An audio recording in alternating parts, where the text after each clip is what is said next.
Alors, je vous souhaite la bienvenue. Je vous dis bonjour à tous et à toutes.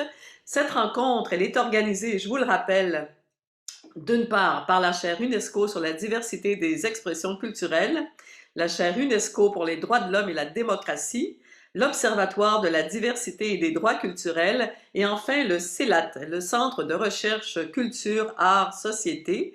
Alors, je suis Françoise Guénette, je suis chez moi, comme vous le voyez, dans ma salle à manger, et comme hier, j'animerai les échanges de la matinée. Alors, nous continuons en fait la discussion engagée hier devant vous et avec nos intervenants provenant du Québec, mais aussi d'Europe, au sujet de la Convention de l'UNESCO de 2005 de la liberté artistique et de l'inclusion des personnes migrantes dans les sociétés démocratiques. Mais d'abord, nous vous proposons ce matin un événement assez exclusif, le lancement d'un ouvrage collectif très attendu, l'un des résultats tangibles de la première journée d'études qui avait lieu le 12 décembre 2019.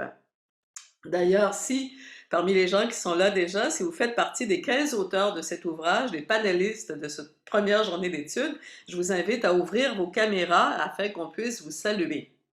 Alors, pour vous présenter ce livre, trois personnes, Véronique Guèvremont, titulaire, et Ivana Otasevich, directrice adjointe de la chaire UNESCO sur la diversité des expressions culturelles, ainsi que Hélène Giguère, qui est directrice de l'adaptation québécoise des banques culturelles, membre du CELAT et co-conceptrice de ces journées d'études.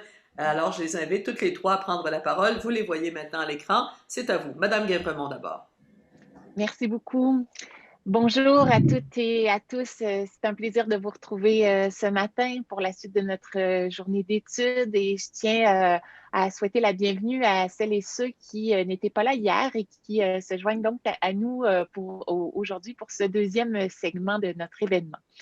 Alors, comme notre animatrice le disait, avant de poursuivre nos réflexions sur la liberté artistique, nous démarrons avec le lancement de l'ouvrage qui a été produit suite à notre première journée d'études Accéder à soi, accéder à l'autre, qui s'intitulait La Convention de l'UNESCO de 2005, les politiques culturelles et l'intégration des migrants. Je suis donc accompagnée des co-directrices de cet ouvrage, Ivana Otasevic et Hélène Giguère, qui ont été aussi, je tiens à le souligner, les maîtres d'œuvre de la première journée d'études et qui ont fait un travail extraordinaire pour que les échanges très riches qui se sont déroulés en décembre 2019 soient rendus disponibles sous forme écrite afin de pouvoir être partagés. Je dois dire toutefois que cet ouvrage, il va bien au-delà d'une retranscription des propos qui ont été tenus lors de cette première journée d'études. Il y a une véritable structuration des idées, un approfondissement aussi de la réflexion qui a été fait, mais je vais laisser Hélène et Ivana vous en dire davantage sur notre démarche et le résultat final dont nous sommes très, très fiers. Je dirais simplement que cet ouvrage, eh bien, il est à la croisée de deux champs de réflexion qui, je pense, ne s'étaient encore jamais véritablement côtoyés dans le milieu académique, en tous les cas au Québec. Soit d'une part, l'étude de la mise en œuvre de la Convention de 2005 en vue de promouvoir spécifiquement les expressions culturelles des migrants, tout en tenant compte de leurs besoins particuliers. Et d'autre part, les études et réflexions relatives aux politiques, aux initiatives d'intégration des migrants et tout particulièrement ces politiques et ces mesures qui se déploient dans le secteur de la culture. Donc, il s'agit d'un champ de recherche important pour la chaire, je dirais même prioritaire. C'est aussi, bien entendu, un sujet extrêmement important pour le Québec considérant notamment le fait que chez nous, au Québec, plus de 13% de la population se considère être ou avoir été un immigrant.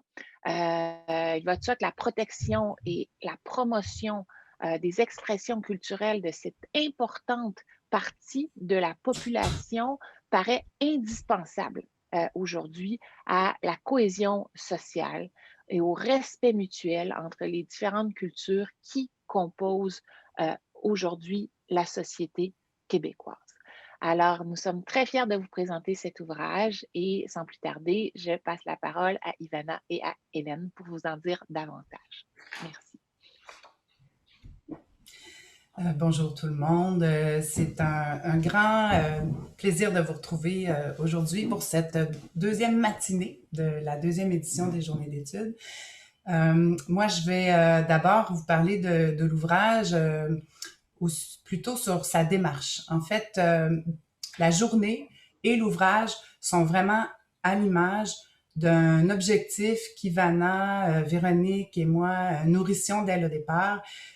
C'était de ne pas créer une journée d'échange entre intellectuels qui allait simplement donner pour effet de présenter différents travaux de façon indépendante, sans vraiment avoir un auprès sur les politiques culturelles et sur la vie des gens, donc qui vivent la discrimination ou qui vivent cette difficulté-là de conciliation entre les origines et l'accueil. Donc, l'objectif était vraiment de créer un dialogue constructif pour avoir des retombées concrètes, mais réalistes, pour arriver ensuite à des recommandations. Donc, l'idée de proposer quelque chose, des solutions à la fin de cette journée-là était présente dès le départ. Donc, on a choisi de créer un dialogue interdisciplinaire et intersectoriel. Qu'est-ce que ça signifie? C'est qu'on a choisi vraiment une diversité de profils chez nos panélistes. Nous sommes recrutés des chercheurs dans la faculté de sciences sociales, beaucoup en droit, en sociologie, mais aussi en arts et en communication d'université. On a eu la chance d'avoir une excellente participation, adhésion à ce type de journée-là. On est allé aussi chercher parmi des organisations communautaires, mais aussi politiques ou sociales. Albert Kwan, qui est ici cette année, qu'on reçoit pour la deuxième année, représente l'Union des artistes. C'est un grand honneur de pouvoir vous compter comme individu, comme acteur, comme réalisateur, mais aussi comme représentant de l'Union des artistes qui, à mon avis, doit être un partenaire de longue durée pour ce type d'initiative-là. Nous avions aussi une personne qui représentait le Conseil des arts et des lettres du Québec. En fait, je ne peux pas tous les nommer, mais il y a aussi le Centre multiethnique de Québec qui avait pris part à l'événement et qui était pour nous la représentation donc de l'ancrage dans la société auprès des personnes migrantes. Donc, voilà, ça prenait du courage. Ça prenait du courage pour oser proposer une autre facture d'événements auprès des intellectuels. Et ça prenait du courage à ces derniers à oser se prêter à un événement qui était aussi plus spontané qu'ils en ont l'habitude. Ça prenait aussi du courage de la part des décideurs, des gestionnaires de la Ville de Québec, du gouvernement, des aussi, on avait M. McCoy qui était présent, donc qui ne sont pas nécessairement habitués à créer un dialogue comme ça avec ce type de personnes et ce type de... Donc, voilà pour la démarche. Je passe la parole à ma collègue Ivana. Bonjour, bonjour à tous. Merci beaucoup Hélène et Véronique. Alors pour donc faire suite à ce qui vient d'être dit, en fait j'aimerais dire quelques mots sur les différentes étapes qui ont amené donc à la publication de l'ouvrage. Alors comme Hélène le disait, l'objectif dès le départ était de garder la même forme de dialogue, la même forme d'échange que nous avons privilégié lors de l'événement en décembre 2019, mais à l'écrit. Et donc, ce sont avant tout les travaux effectués par les étudiants qui ont transcrit, qui ont enregistré donc les propos tenus lors de la journée d'études et qui nous ont permis de nous donner une base de travail très avancée donc pour la suite de la publication de l'ouvrage. Donc, par la suite, on a demandé à l'ensemble des participants de l'événement, donc à l'ensemble des panélistes, de revoir leur texte, donc de faire des modifications, d'aller beaucoup plus loin dans leur réflexion, tout en échangeant, donc tout en restant en contact avec les autres panélistes de leur table de discussion dans le but justement de se concerter et aussi de formuler des recommandations qui étaient propres donc à leur table de discussion. Alors, quand vous allez pouvoir le visionner, les recommandations de chaque table de discussion ont été synthétisées par la suite et sont aussi présentées à la fin de l'ouvrage pour stimuler et guider surtout l'élaboration donc des politiques publiques, bien sûr culturelles, mais également autres, et donc qui peuvent concerner directement ou indirectement donc l'ensemble des enjeux soulevés. À présent, quelques mots également sur le contenu de l'ouvrage. L'ouvrage est composé de 4 grandes parties. La première partie comporte 2 volets. Le premier volet, il va présenter plutôt un état des lieux du cadre normatif international visant la protection et la promotion des expressions culturelles des personnes migrantes. Donc ici, on est plutôt dans une approche juridique de la protection, tandis que le deuxième volet donc, va plutôt adopter une approche anthropologique de l'analyse des enjeux, où on revient vers l'humain, mais aussi vers les écarts existants entre les normes internationales et donc la situation individuelle et collective donc des personnes migrantes. La deuxième grande partie de l'ouvrage, elle va plutôt reprendre les discussions qui ont eu lieu et qui ont porté sur les politiques culturelles comme véhicule d'intégration et d'épanouissement des personnes migrantes au sein de la société d'accueil. Alors, cette grande partie donc également va avoir 2 volets.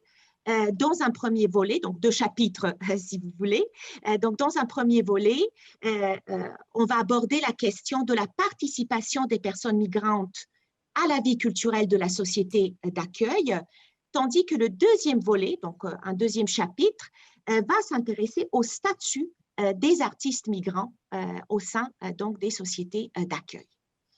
Alors, dans cette deuxième grande partie, l'attention est surtout portée au bien-être individuel des personnes migrantes, qu'elles soient artistes ou professionnels de la culture, ou des simples citoyens aspirant à prendre part à la vie culturelle dynamique en harmonie donc avec leurs valeurs, leur identité et leur histoire.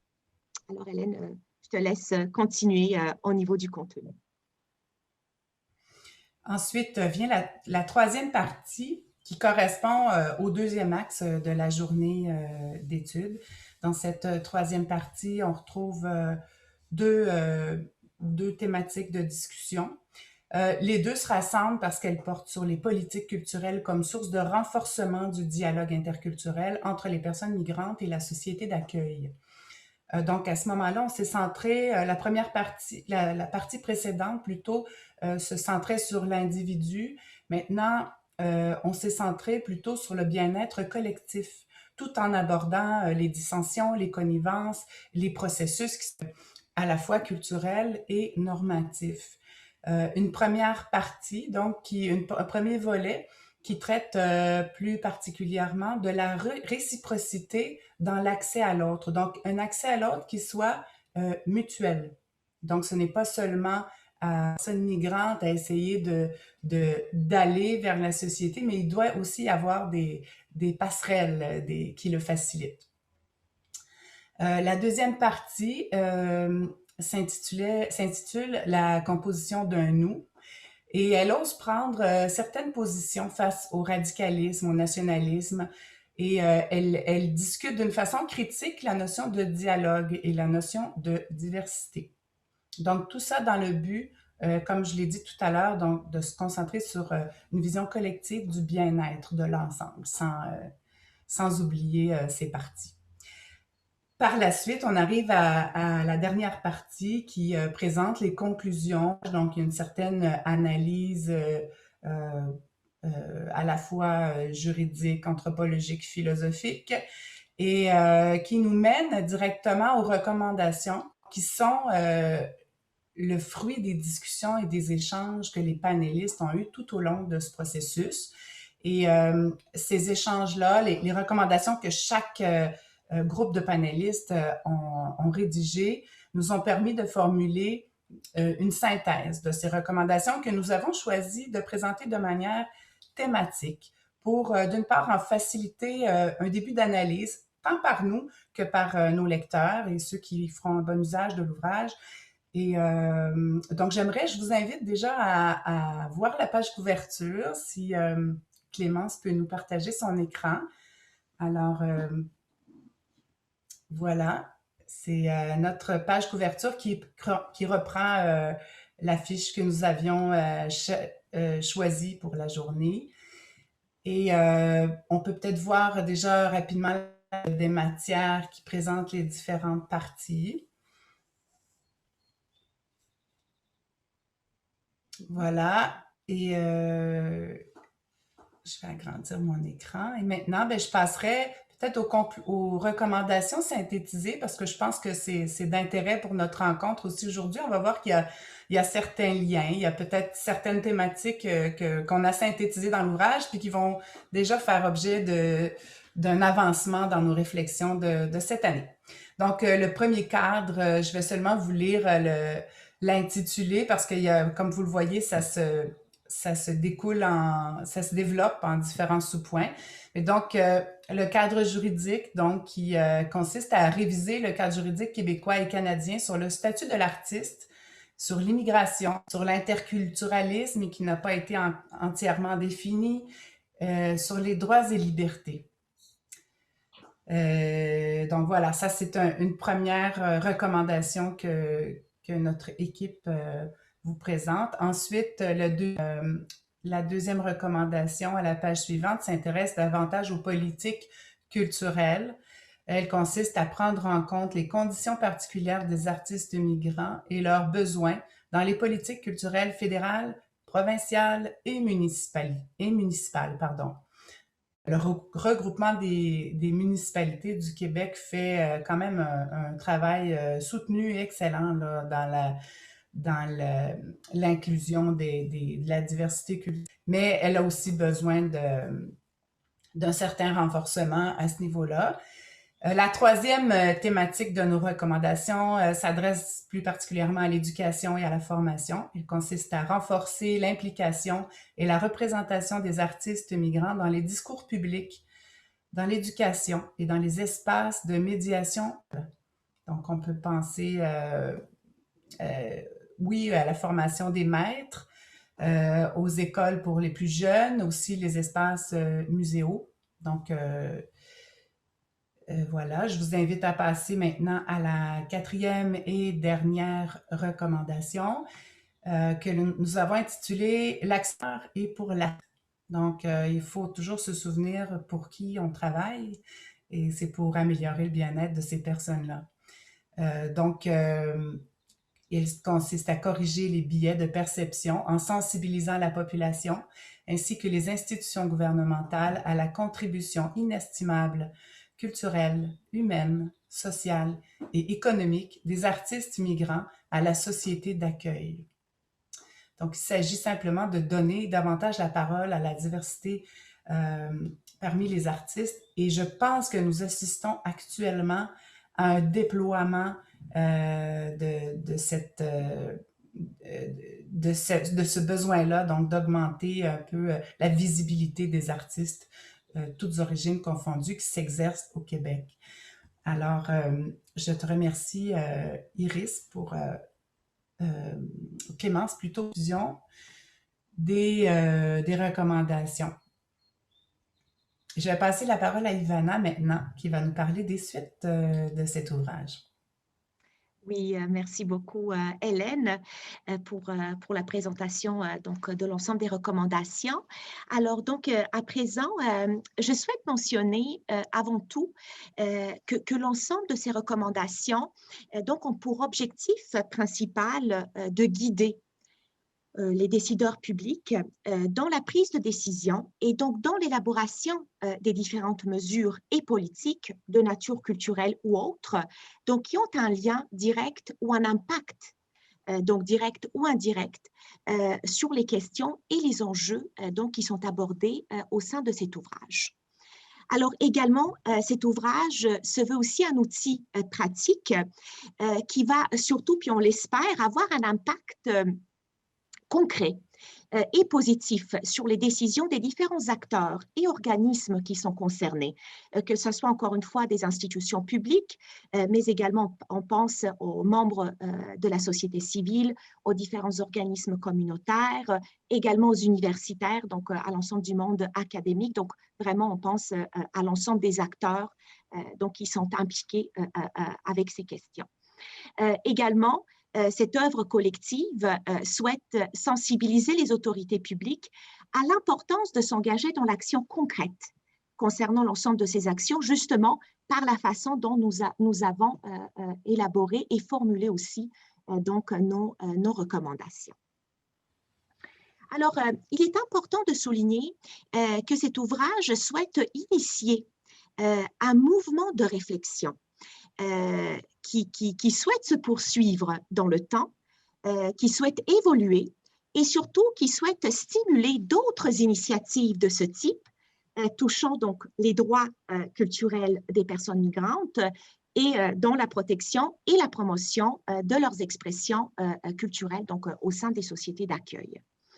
Le document, qui est en format numérique, sera accessible dorénavant en ligne. Alors, déjà, je peux vous annoncer que sur le site de la chaire UNESCO, donc la première nouvelle sur la page d'accueil, donc vous allez voir, il y a le lien qui mène vers l'ouvrage, donc vous pouvez aller le consulter. Alors, bien sûr, nous prévoyons d'en faire la distribution, la diffusion directement auprès des organismes publics et parapublics québécois et canadiens, mais également auprès des organisations internationales et autres acteurs, donc bien sûr les acteurs de la société civile qui sont concernés donc, de près ou de loin par ces enjeux. Alors, merci. Hélène, je te passe la parole. Pour la conclusion, je pense, oui. Enfin, oui, c'est ça. Pour terminer, simplement vous parler des retombées. Un des objectifs, oui, c'était de des recommandations, mais aussi de rassembler des personnes qui se sont engagées personnellement, soit par leur vécu personnel, par leur pratique professionnelle, par leur réflexion, sur un sujet dont on parle pas assez de façon constructive. On en entend parler quand il y a des problèmes, des conflits sur l'appropriation culturelle, par exemple. Mais nous, on a donné lieu à quand même des belles collaborations. Déjà, on en a une preuve pour l'organisation de cette année qui s'est fait en partenariat avec l'Observatoire de la diversité des droits culturels de Fribourg, qui est présidé par M. Patrice Meyer-Biche et qui nous a fait l'honneur d'offrir la conférence d'ouverture hier. Donc, je souhaite, et je pense que nous le souhaitons tous, que ces rencontres donnent lieu à de nouveaux rassemblements, de nouvelles associations pour travailler dans cette voie. Merci beaucoup de votre attention. Merci beaucoup à vous trois. Merci. Alors, on va poursuivre, si vous le voulez bien.